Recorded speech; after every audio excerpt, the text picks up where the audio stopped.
Assalamu alaykum hormatly dinleyijiler. Şuun 2025-nji ýylyň 27-nji dekabr hepleriniň şenbe güni hoş geldiňiz Demokratik Opozisiýanyň kanallaryna.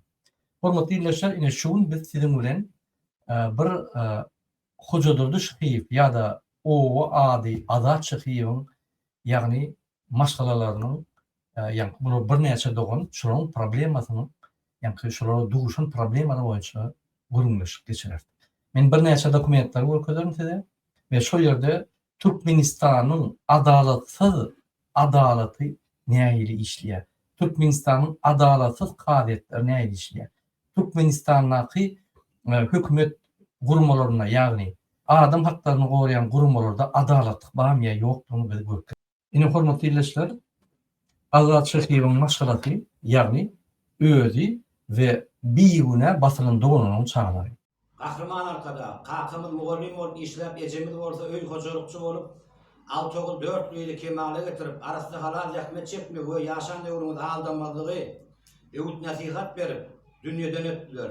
İn kiçi doğanım 6 karlıya miras düşür olup, 6 götürler olur, maşgala durmuş olup, 2 oğul 3 lüyli kemale gelip, ağzı bir maşgala olup, 7 arkadağımdan halal zahmet çekmiyor, ve aldanmadık diyen, devlet adam için diyen, şıgarlarımdan uğralıp, yaşap yorkalar 2020-nji ýylyň sentýabr aýynyň 27-sinden 28-ine geçiren gecesi 6 ýylyň ýoklugundan peýdalanyp maşgala etdirler we bogup öldürip 28-ine ýyldan gelen polisiýa, hukuk, bilermen işgärleri öýde seljermi işler geçirenlerine tırlağılar 80 000 manat üçin öldürülerdi we öýüň bir gapsynyň açarynyň oğurlanyp gidilerdi. Gelen hukuk işgärleriniň aýan boldy.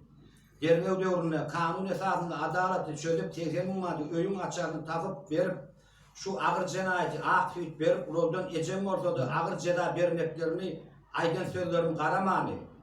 Dernew döwründe 5 adam tırladyr, men öldürdüm diýip boýuna goýarlaryny 45 güllap 80 000 manat öýüň açaryny talap edip gözläp berdiler. Benim 2 doganymyň üstünden düşüp, merhum tırladyryň ulygy serwedeli 45 günden soň mektepden 16 güllap alyp galyp, Oraz berdim hökümet prokuror tülçdi. Orkulyp 2 agasyny gördüm edip, Balkan welaýatynyň polisiýa we hukuk işgärleri işler öňürmany, ortadan 80 000 manat öýüň açaryny aýryp, 2 doganyma ýygyderli sud karary bilen 3 ýerde 15 ýyllyk alyp, hukuk işgärleri wezipelerinden peýdalanyp 2 doganymy tütünmaryny görkezip, 6 ýylyň pul ýok edip, öýüň açaryny kanalygyndym edip, 2 dogan bir güne azatlıktan mahrum ettiler. Edil arkada tırlağının ölümüne sebep bolan 80 000 manat ve öýüň açary üçin adalatly paýhasly kahraman arkadağımı aktyp berip ulagdan muhattas elimden and içýärmi.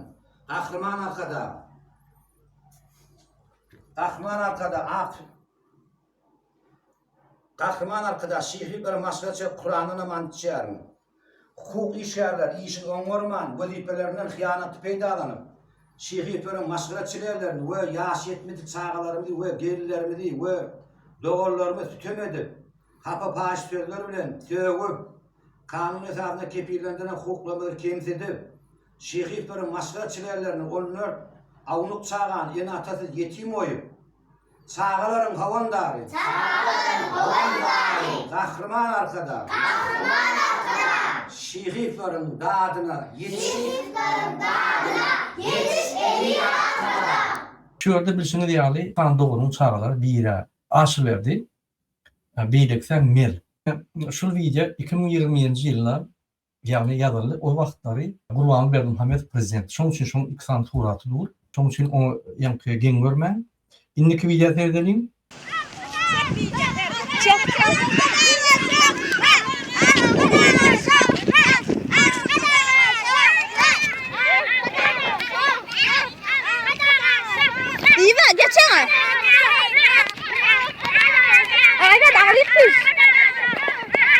Şu videoda ýagny Hyýewiň maşgalaty köçe çykyp öz haklaryny, öz adalatlygyny gorumak üçin, doganyny gorumak üçin köçe çykyp kuşka barýar. Ýa-ni prezident diwarına barýar. Ýa-ni ýene bir video bar. Ýa-ni onam size görkezdim.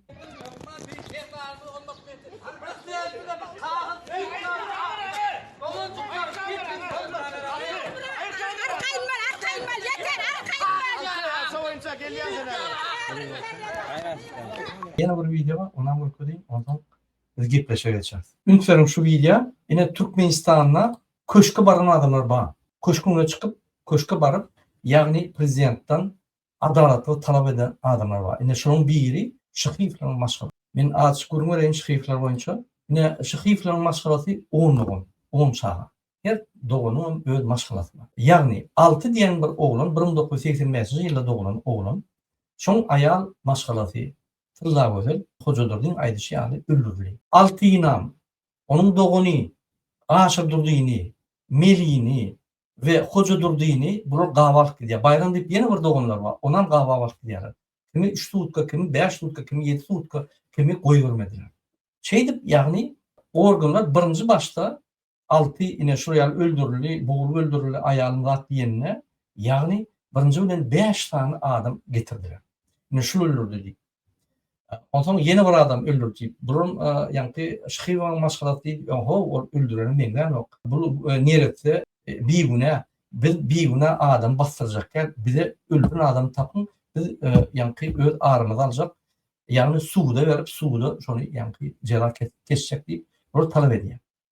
Birinci adam getiriyorlar. O adama yani şivan maşgalat kabul etmeye mümkün değil. Yalan. Onu vurup getirip boyun aldırıp yine şu adam öldürdü bir taptık bir iş yapmalı deyip prokuratura getiriyor, polis organına getiriyor. Balkan velayetinin prokuraturası. Külçüleri. İkinci adam getiriyorlar. Onun kandidatura geçmiyor. Ona vurup boyun ettirip arda yazdırıp beni öldürdüm deyip getirip veriyorlar da oraya ya şu adam öldürülme olsa. Açar nerede? Tekir umant nerede?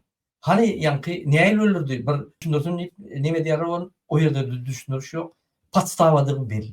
Yine Türkmenistan'ın organlarının işi. Son üçüncü adam getiriyorlar. Oğlum soruyor. Bir güne görgül öğünü de oradan oraya. Dördüncü adam getiriyorlar. 5 adam getirilen son şıkıyı bunun maşgaladı. Yok. Bunu bir bastıracak ya. Bir de hakiki ölülen adam tapın. Ve şu adam cezasını almalı. Yani suutta deyip talep ediyorlar. Ondan sonra ne ediyor? Külçüler, prokuratura iş yapmalılar. Bunu işlem yanılanıp da. Bunu ne ediyor? Doğumların himmetini yığınıyor. Bayram, aşır durdu, mel, altı, hoca durdu. Hemmetini yığınıp bunları vurup pakazan yazacak koyar.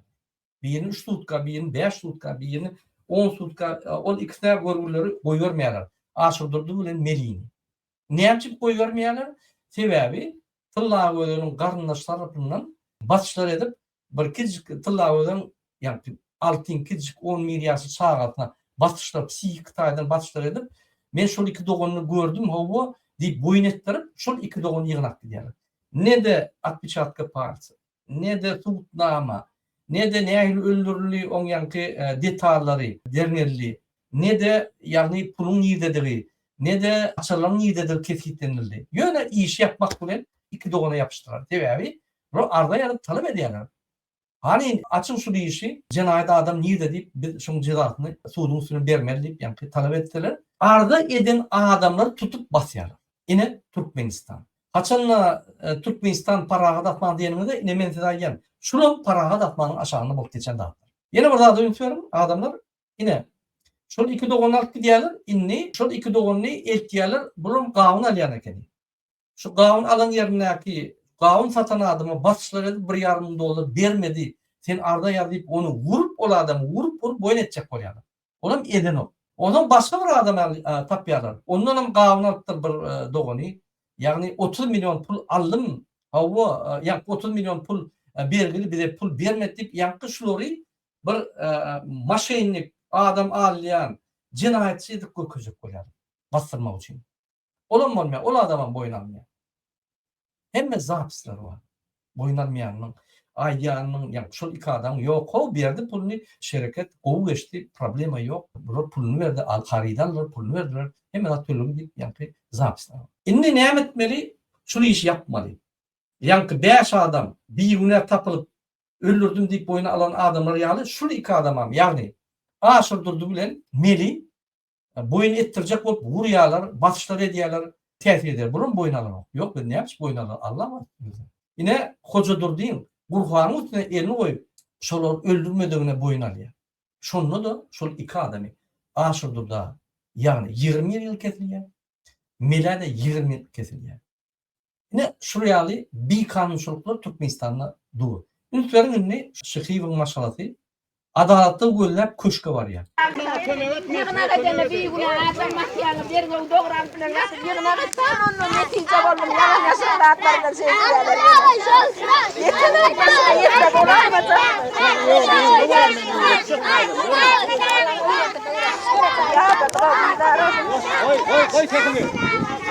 Şunun baryan yeri köşkün iyi tarafı. Yani bizim çık yerimizin iyi tarafına barıp Allah'tan üstüyle prezidenta katlarını verip ardalarını verip yürüyecek bolup baryan. Ünitlerin arkada şokrat değilse polis hıyla koy sesini.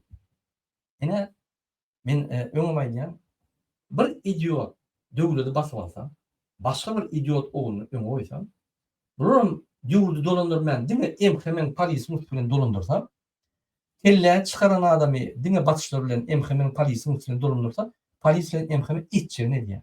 Ýagny mümkin Gurbanyň Serdar Berdimuhammedow bilýändir muňun detalaryny. Ne biz çykyşyp ýürütip düşünürýär. Näme boldy? Indi ünitlerin suud edildi. Adamlar bastılar. İki adam birine 20 yıl ver, birine 20 yıl ver.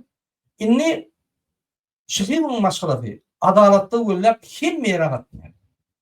Görgüleri Şıkıyev'in maşgalasını ýagny kapysyna kenmedik ýalar.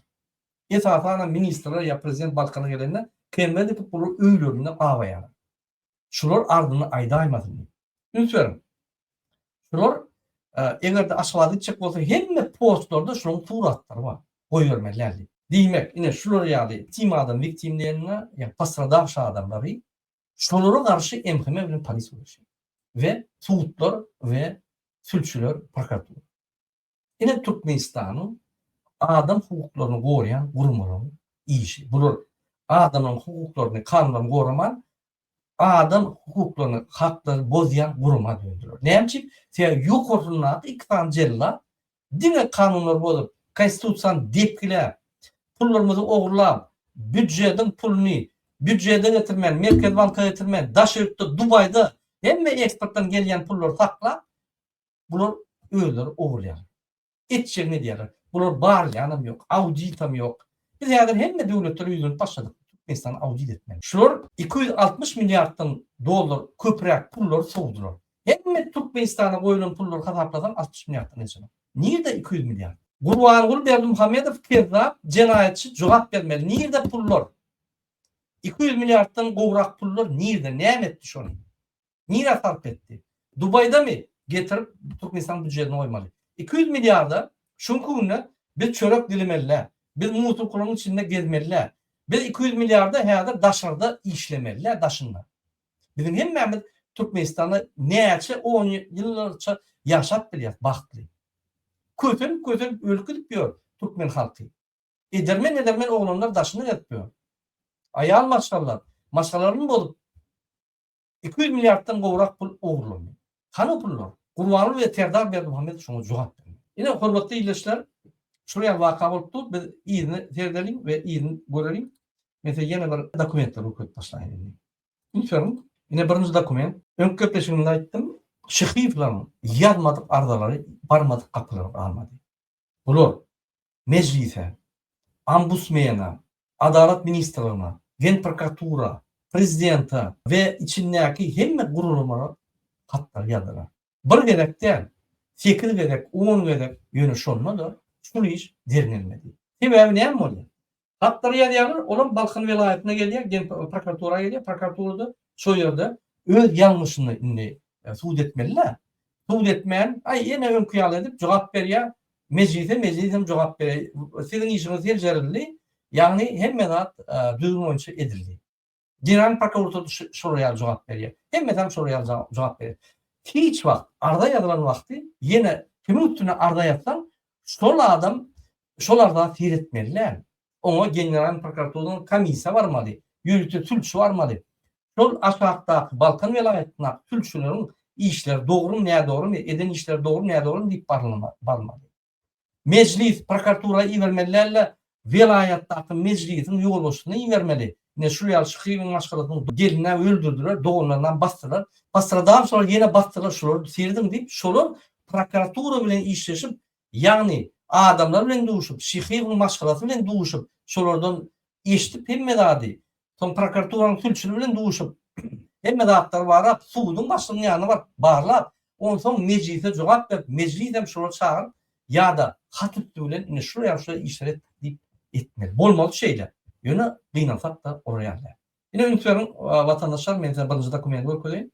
Şu yerde yine Adalet Ministrliği cevap veriyor. Sizin işiniz şeyle terdirli. Arda haýyşnamanızda goýulan meseleleriniz boýunça ýokarda görkezlen kazançlyşdyrjy hukugnamalardan uğur almagy size maslahat berýär diýip, ýani futbol edýär birinji. Şoň üçin Xirun maşgalaty başga bir guramağa ýüzlenýär. Türkmen Balkan welaýatynyň hekimliginde ýüzlenýär. Olam ýani futbol et goýýar. Barmaly ýere goýýar. Mümkin dogrudur, men ýok diýjekler. Ýöne men diýjek bolýanlardan ine hemme guramalar ýüzlenip şu maşgala prezidente ýüzlenip hiç netije garat bilmedi. Gelip opozisiya şu meselelerini alıp inni opozisiya daşarı ýurtda guramalar üstüne çölemese Türkmenistan'ın içinde adaletlik gadap bolan. Yine ünitörün Şıhiyev'in ardalary ve şu ardalara bolan jogaplar. Yine mesela için şu jogap hekimin jogaby. Yine şu ýaly hemme dokumentler bar. Türkmenistan Balkan welaýatynyň hekimligi inneki dokument. Türkmenistan prokuraturasy Balkan welaýat prokuraturasy. Men aýdyşym ýaly bular Balkan welaýatynyň prokuraturasy ýa-da olam fiýal tasdikleýär. Soň bular Genel prokuratura ýazarlar, ýene şu Balkan welaýat prokuraturasynyň materialy gelýär. Ýene Balkan welaýat prokuraturasy terdirler. Her wagt egerde sen ministersiýa ýazanda, egerde sen prezidente ýazanda, indi komissiýa dönelmese merkezden, ýagny baş prokuraturadan ýürütek komissiýa gidiyor. Komissiýa bolup bir sülçü gidiyor, ondan jogap berýär. Genel prokuror jogap berýär. Men barladym. Şu materiallar şuraya doğrudan şu zatlar var. Şoň üçin şu maşgala bütün dünýäde Türkmenistanyň adaletlik ýok diýip gezip ýörenli aýdýar. Şunu düzeltmeli. Şoň üçin şuraya edilmeli işler gaýty başgaça edilýär. Ýagny welaýat prokuratura ýene-de öňkü sülşe dokumentler berýär. Olam tasdiklap goýberýär öz ýalňyşyny. Ýene hemme zat dogry diýip tasdiklap goýberýär. Men diýjek bolýan prokuratura, polis gullugy, MHM, suudlar bile bir korrupsiýon schemada. Bir-birine pul berişdirip, bir-birini gorap, bir-birini golýarlar. Olar halk bilen işleri ýok, adalet bilen işleri ýok. Biz olara daýanýar, hökümetde, ýagny döwletde ýürüte bir organ bar. Adamlaryň haklaryny gorayan organ, ol haklaryny goramak gaýty adamlaryň haklaryny bozýan organdy. Öz içinde edýän korrupsiýalaryny ýa-ni hiç ýeňip bolanok. Men şonu düşünjek bolýan. Yine baş prokuratura näme diýär? Şol ýa-ni materiallar Xirun Türkmen Jenaýat Kodeksiniň 111-nji maddasynyň 2-nji bölügine görä 20 ýyl azatlykyň mahrum edilendigini, ardağında getirilen dilelerinin tasdik bolmadygyny, şeýle de jenaýat işiniň öwrünilip, gaýetiniň bu höküminiň kanuna laýykdygyny we tikdiplama getirmekliginiň esasyň ýokdugyny size habar berýär. Ýagny şu ýerde kanun bozulmagynyň esasynyň ýokdugyny habar berýär. Ýene de Balkan welaýatynyň ýa-ni prokuraturasy. Inneki dokumentda terdirliň hormatly ýerleşler Türkmenistan baş prokuraturasy. Balkan welaýatynyň prokurory 1-nji derejeli ýurist Aman Muradow. Ýene de Aman Muradow haçanda sen Türkmenistan baş prokuraturasy ýazanda ýene de Aman Muradow jogap berýär. Baş derejeli müdirliň müdiri 1-nji derejeli ýurist jogap berýär. Şu jogapda ýene de şular ýa-ni Balkan welaýatynyň prokuraturasyň öňkü çykaran netijesine esaslan ýa-ni futbol edip goýberýärler. Hiç il derine yok, hiç il nime de yok, hiç tat yok. Yine şuraya iş prokuratura meselesinde. Yine ýigirler herdelin vatandaşlar şul hat Türkmenistan'ın ýokary kadetine. Men Türkmenistan'da ýaşaýan köp ýagny kadetli tutdum. Men kadetim näme işleýän bilýän. O wagtlar korrupsiýa bar. O wagtlar korrupsiýa bolsa da bir 50% ýa-ni öz hakyny gorap bolýan. Hökümet degişliler haklaryny gorap bolýan. Ne şu ýerde de hökümetin degişliler problemi. Bir maşgalan, ýagny 6 Xirun maşgalasy öýde ýokka öldürilýär. Tıllar bilen öldürilýär. 5 tane jenaýat adam tapylýar. Bir-birden. Birinji kandidatur kabul edilmeýär. Xirun maşgalasynyň ikinji kandidatury goýulýar. Urup getirilýär. Üçüncü kandidatur, 4-nji, 5-nji, şu 5-e de getirilen soň şu korrupsiýon sistema, ýagny adam haklaryny gorayan gurumlaryň korrupsiýadygy belli. Elbetde soňky variant galýar, 6-njy variant. Arda berýänler batsan gömülip oturýar. Ine Serdar Berdimuhammedowyň görkezmesi. Näme etseňiz edin? Adamdan kelleler almadın. Ağzından hiç tat çıkmadın. Sizden konstitusiýany torayan yok diyen sözlerim ine hakiki yerlerdeki neticeler ve mani. Ine hormatly dinleýärler.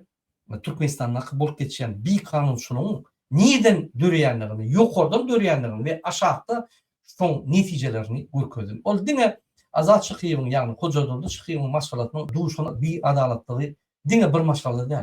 Hemme bak TikTok'da doğru bir kanunçuluk. Kimin gücü köp, kimin pulu köp, kanun soňky, MHM polis etçiğine diye. Biz eğer Türkmenistan'da korrupsiýany yatırjak bolsak, birinji bilen korrupsiýany döreýän hukuk koruyan gurumlar bilen görüşmeli. Anladın?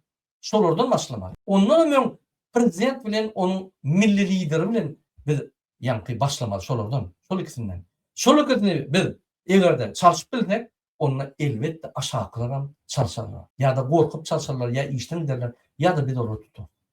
Şoň üçin bağlı kirliden çüýrýär diýişýäli Türkmenistan'ın diktatör sistemada kirlisinden çüýrýär. Gurbany ve Serdar Berdimuhammedow.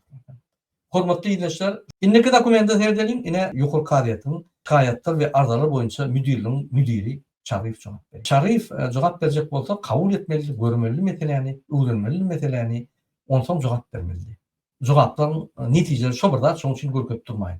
Iň soňky nimeni görkezip Adalet ministrligi. Ine Adalet ministrligiň diýär, o bizim işimiz däl, ol ýagny prokuraturaň işi. Onu prokuraturaň işi bolsa, siz näme işleýäňiz? Näme üçin bize Adalet ministrligi? Näme iş işleýär Adalet ministrligi? Eger kanunlary meclis çykarýan bolsa, şöýerde ýürüýte, ýanky ýuridik komitet bar bolsa, ýani ýuridik tarapdan çykarýan bolsa, onu Adalet ministrligi nämedir? Adaletçi, ombudsman, oň ýanyda baktyrlar. Ola men hiç tat etbilemok diýip ýüzlerini aýdýar. Egerde prokuratura etçegini edýän bolsa, diýmek hiç ýerde sen golup alyp bilemok öz haklaryny goranýar. Ine şuňa da diktatör sistematy diýilýär. Şu sistema diňe vertikal bir adam üçin işleyen sistema, bir tohum üçin işleyen sistema. Şoň aşağına başga adamlar şu sistema işleyen ok, gurulan ok. Bu sistema diňe bir adama, yani bir maşgala gurulýar. Maşgala başy jellat, kezzap, pullary oglap ýören bir serhoş, narkoman Gurbany Berdimuhammedow. Öz-özüni milli lider edip ýören bir haramzada. On ogly, yegenleri, gyýdy, Türkmenistan büdjetini dağıtıp ýörer. Öýren. Ine Türkmenistan. Şoň üçin näme ötüş bolmaly? Aýdyňar. Biz nire gidýär? Aýdyňar. Men saýdym. Biz hiç ýere gidemok. Biz ýa gidýär. Biz gömülýär. Ýerin aşagyna gömülýär. Türkmen halky pytrýar. Bizim diýjegimiz ýok. Biz geljegi ütkötmesek, bize derek gelip Amerika, Ýewropa, Özbekistan, Gazakistan, Afganistan gelip düzeltmeýär. Men şoň üçin ýene oraya izlenýär. Şu şykybyň mysaly size mysal bolmaly. Egerde ünitör terseňiz her maşgalda şuraya bir düzgünçilik, bir adaletlik bar. Siz agdyňyzy ýumyp gitip ýörsiňiz. Her kim öz ýerinde, öz haklaryny gorasa, biz şuna gitmek. Ol maňa da degişli. Diňe de. Indi hormatly dinleýärler, gelin başga da terdirin, men size bir näçe informasiýa bereýin. Ine tillary şykyby öldürdi. 8 manat bilen açylar gitdi. Dogyny aşyrdydy we mer şykyflar basyrly. Aşyrdyda 20 ýyl berdiler. Ýa-ni mere 20 ýyl kesildi. 5 adama öldürdü diýip boyun etdirip, onsoň ýene de pastradawy, ýagny helak çeken adamlary basyp, şoň maşgalatyndan adamlar basyp, meşru iş yapdylar. Siz buna näme baha berýäňiz? Ýazyn kommentariyada nähili garaýan şoňa. Dogry bolsa, onu biz çıkış etmeliler şu mesele boyunca. Biz yanlantırmalılar şu meseleyi. Onu şeyle bolmalılar. Onu Türkmenistan iň bir jellat döwlet, iň bir gara döwlet, bir kanunluk döwlet, adalet yok döwlet bolup galmaly. Şoň üçin ýaryn kommentariyada siz näme pikir edýäňiz? Nähili biz döwlet kurmaly, näme döwlet bolmaly? Şoň kurulan döwlet sizi kanagatlandyrýarmy? Kanagatlandyrmaýan bolsa, onu ýazyn. Meni kanagatlandyrmak şu döwlet, şu watan meni ne gorýar?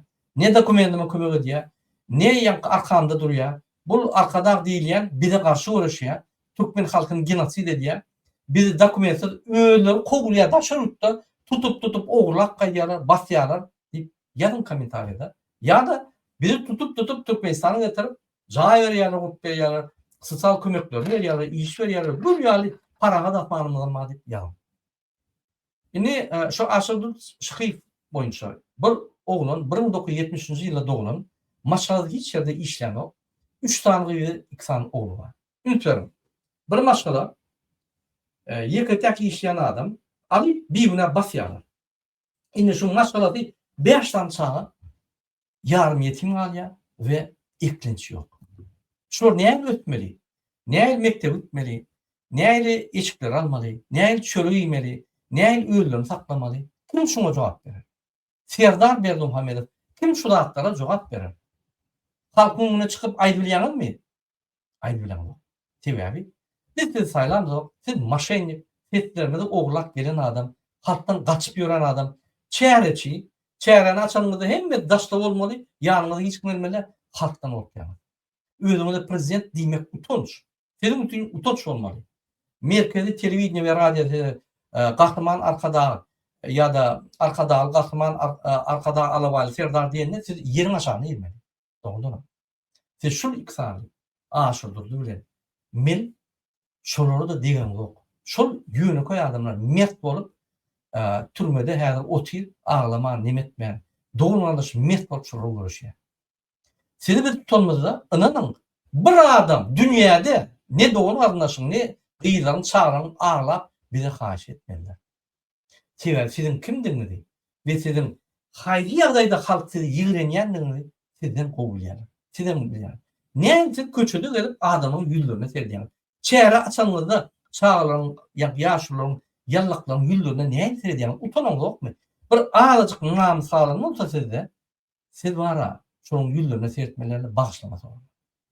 Ne diňe şu iki adam üçin aşurdurdy we mel we ölüp giden tyllagylar üçin we özüňiziň gurun halka garşy sistemaňyz üçin halkyňyna giýje güni bagşlamas olur. Mel Şıkıyf 1977 ýylda doğulan, Maşgalada muallim bolup işleyen 2 tane gyzady var, yetim var. Bolýa Muň Maşgaladynda aýaly işleýän muallim bolup. Şu Maşgalada olar öýlerini ekleýär ýöne atalyp tertibini, terbiýetini kim berýär şunu? Eger atasy bir güne türmede ýatan bolsa, şu çağalar näme gören okmy, bilen okmy şu zatlary?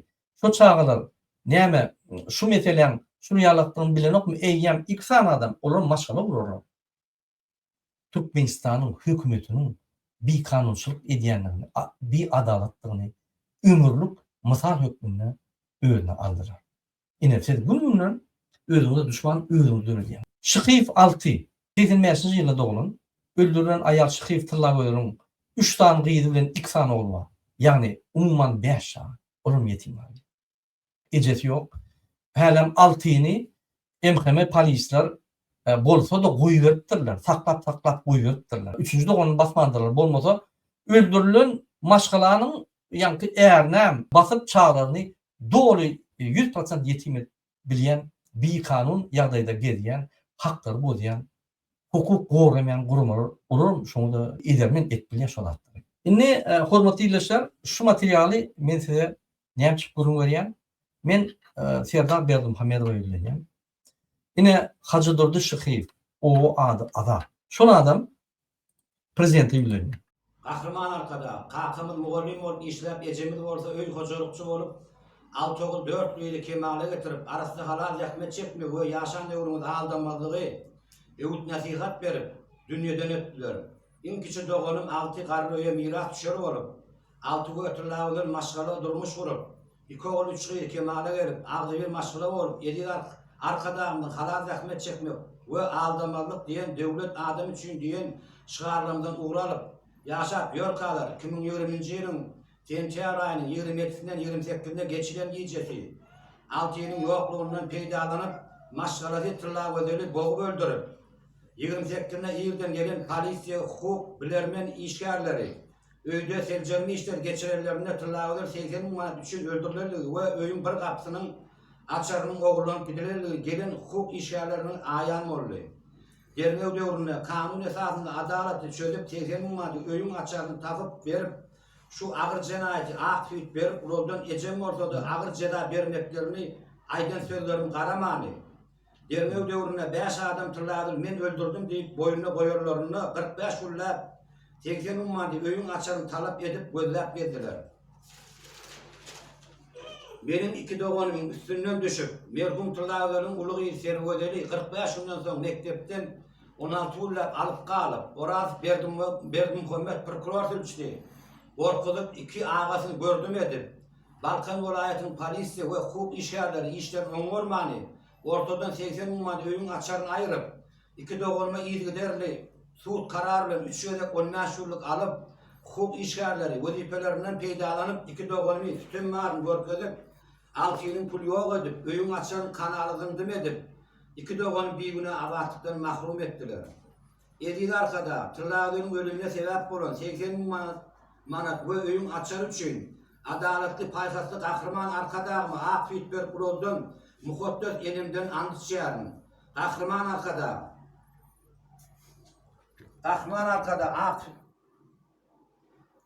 kahraman arkada şihri bir maslaçı Kur'an'ına andışçıyarım.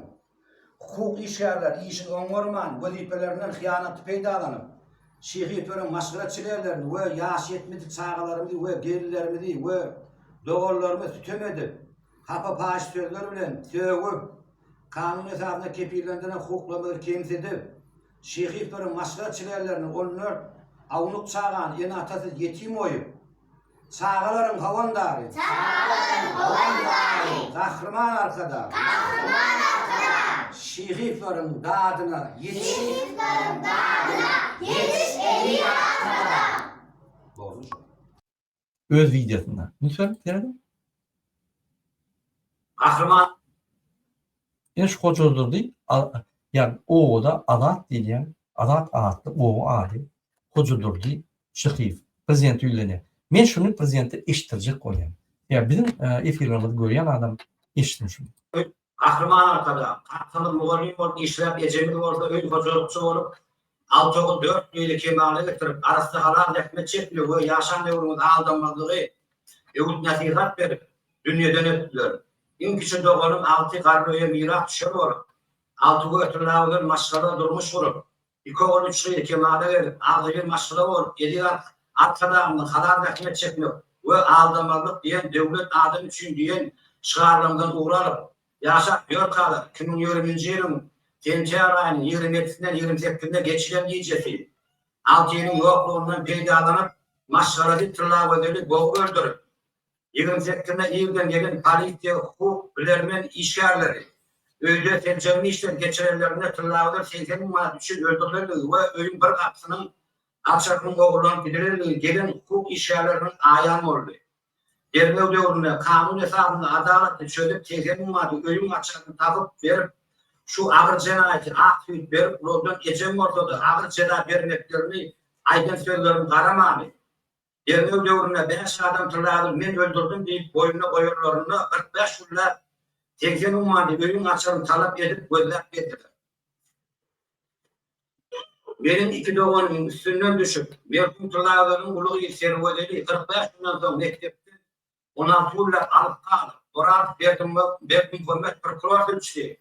Korkudup iki ağasını gördüm edip, Balkan vilayetinin polisi ve hukuk işyerleri işler öngörmani, ortadan 80 ummadı öğün açarını ayırıp, iki doğanıma ilgiderli, suud kararlı 3 yıllık 15 yıllık alıp, hukuk işyerleri vazifelerinden peydalanıp, iki doğanımı tüm marını görkezip, 6 yılın pul yok edip, öğün açarını kanalızındım edip, iki doğanı bir güne avatlıktan mahrum ettiler. Edil arkada, tırlağının ölümüne sebep olan 80 manat ve öğün açar için, adaletli paykaslı kahraman arkadağımı ak fitber kuroldum, muhottöz elimden andışçıyarım. Kahraman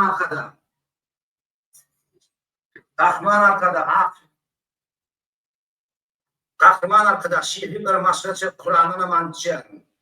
Hukuk işyerler, işin öngörman, vazifelerinden hıyanatı peydalanıp, şehitlerin maşgıratçilerlerini ve yaş yetmedi çağalarımızı ve gerilerimizi ve doğrularımızı tütemedip, hapa paş sözler bilen sövüp, kanun esasında kepirlendiren hukuklamaları kemsedip, Şehitlerin masraçilerlerini onlar avluk sağan yeni atatı yetim oyu. Sağaların havanda. Hormatly izleşler, men şu videony näme görkezýän? Ene bir adam diýje uny ýatman, senin haklyňy goran, men Türkmenistany östüren. Her adamyň Türkmenistanda begin ýaşap, ýagny men şonuň haklaryny goranda edir dag ýaldyran, ederni bir söz beren adam. Ene şonan bir dinläň.